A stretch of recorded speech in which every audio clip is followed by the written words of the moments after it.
Hey, DeVon, good to My talk to brother. you today. Always good talking to you. Yeah, I'm so excited about this movie, you being in it. I'm excited to be in it too. I was in, we did a screening, the first screening that I saw, and our friend Jason was there. Yeah, And Jason Pastor says, Jason Noble. he says, who is that guy, like your character? Yeah. I don't know. I don't know.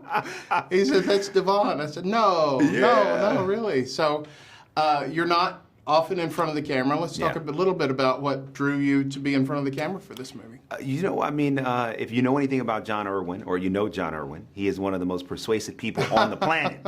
And so John Irwin is the co-writer and the co-director and producer, one of the producers of the film.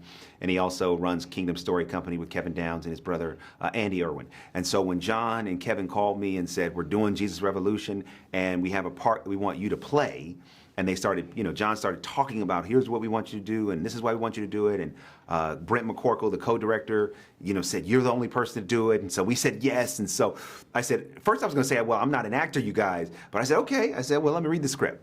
And I read the script, and I loved the story so much, and I really connected to the part. So I said yes. So this was really, an act of faith. And immediately after I said yes, I, got with an acting coach and worked on it for months and learned my lines and did the research, because what I didn't want to do is embarrass them or myself. So I'm glad when people say, wow, I didn't even recognize you, I say, great. Yeah. That to me is a sign of a job well done, where I can kind of lose myself in a character to the degree where people who know me, you know me. Right. We've done interviews for years, and for you to not recognize it, I say, okay, well, maybe that was successful. Yeah, it was. It was. Thank you.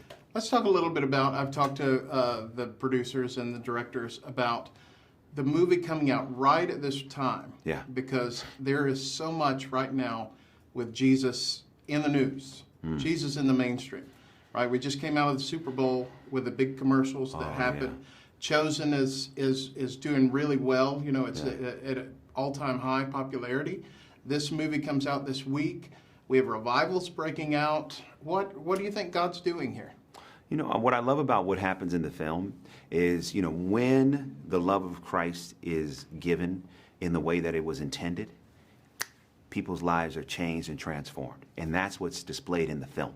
Right. So I do believe that when you look at what's going on now, the more that we can articulate the love of Christ and give the love of Christ to anyone that is in need of that love, the more we're going to see radical transformation and change in people's lives. And I think that sometimes the institution of the church sometimes can work against that love.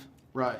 Because people are made to think that they're not right to come to church, to come to God, to accept the love of Christ. And that is not true. Right. And so my hope and my prayer is what you're seeing in the culture is a real, authentic move of Jesus.